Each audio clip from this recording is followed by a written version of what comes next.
Yeah, Chelsea very much enjoying that last-minute goal. Right, Jamie O'Hara, the question is behind us. Is it time for Arne to drop Mohamed Salah? I think that's really harsh to say, dropping him already. His numbers over the years have been unbelievable. He always puts up numbers.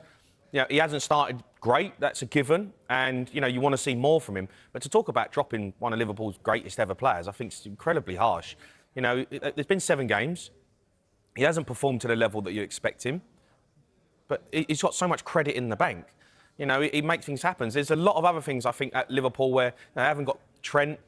Trent's not there to be giving him them balls down the side and getting him in and making him overlaps, to giving him the space to come inside. There's a lot of things I think is different with Liverpool this season. So he'll come good. He always does. His legs have not gone. That's a fact. When you start talking about a player, maybe his legs are gone, or is he on the way down? I don't think that's the case for Mohamed Salah yet. He hasn't started great, but he'll come good. We've got a voice note from Latvia. Let's see what he's had to say. As a Liverpool fan, I'm always going to love Mo Salah. At this current time, I think we should persist, but I feel like if there has not been a good performance within the first 60 minutes, then to definitely think about making a change, especially with AFCON happening later in the year. Yes, AFCON is coming up December and January. Yeah. It's on. So I guess what Latvia is saying, Jamie, is they need to learn how to play without him anyway. Well, they did that they've done that before, right? It's not like they haven't had this situation before with AFCON, and I think they've coped. And I think they've managed to play without him, but he's a massive part of the team. The problem is who comes in and plays there? He played Frimpong there the other day, and it was a disaster. It's just not. He's not what you want from, a Liverpool right winger. So I think that they've got an issue with Salah. If you are going to drop him, or you're going to leave him out, rest him, manage his minutes. Who plays there at the same level? I don't think they've got that player. Yeah, we're going to get to a Liverpool fan in a moment. AFCON, of course, Africa Cup of Nations, by the way. But his form has dipped, there's no doubt about it. You say his legs haven't gone. He's still playing in the same position. Is it purely down to he's not used to the player who's behind him? Yeah, I think that takes time. I think it takes time. He's got a brand new player behind him. He started with Frimpong. He's got Szoboszlai there as well, who, for me, I think is wasted if you're playing him at a right back. But he's a different player. He's had years and years and years of having Trent there. He knows everything. As soon as Trent got his head up, he's on his bike. And he put him in constantly. Trent was one of the best assist players ever to play in the Premier League in terms of what he could do from his position. And Salah hasn't got that anymore. So, of course, his form's going to change. His runs are going to change. The way he plays is going to change because Frimpong's a completely different player. I've noticed that, especially against Chelsea, Salah was getting the ball to feet a lot. I'm not used to seeing Salah get the ball to feet. I want to see Salah running in behind. A lot of teams we're seeing this season are playing a low block. They're sitting in. He's not got the space to get in behind. So, you've got to adapt. There's a message there from Soch. He said Soch should drop Salah and try another player who can provide assist to Isak and Ekitike. But I bet your question there is yes, but who? Yeah, I mean there's no obvious Salah's an unbelievable assist maker as well, by the way. I mean, he's not just a goal scorer. Salah comes inside and he's got this lovely left foot where he flicks it into areas. And they scored so many goals like that last season with Salah doing that. So can't tell me Salah can't assist other players. He's a goal scorer, he's a finisher. But he produces so many big moments. And, I think you've got to find the player behind Salah. That's the problem. You've got to find the player behind Salah to get him in. Because they had Trent. And then Liverpool fans will hate to hear it.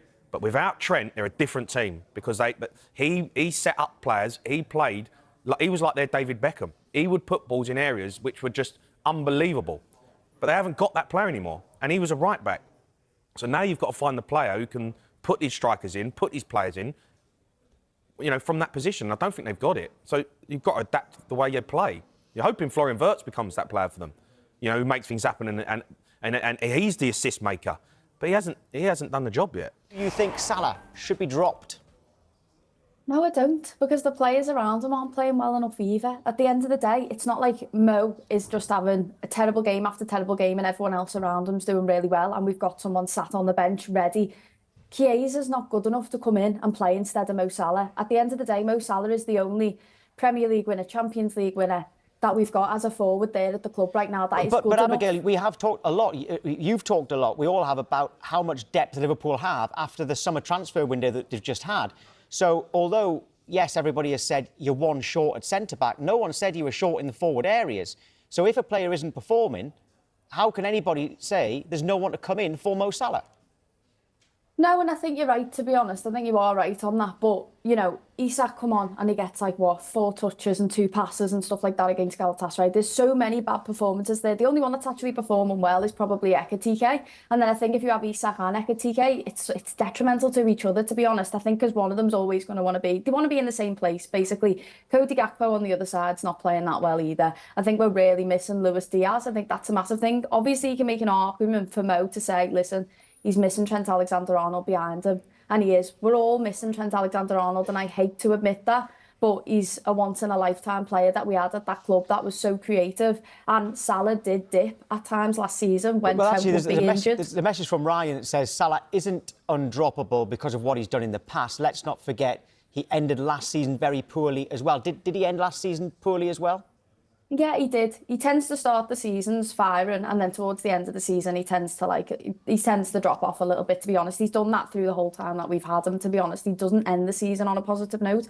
So I think there's a bit of a panic from the fan base now because he started this season where he left off the end of last season. But to be honest, I think there's a massive thing going on at the club at the minute that people are just overlooking, and I think that's the grief of all the players.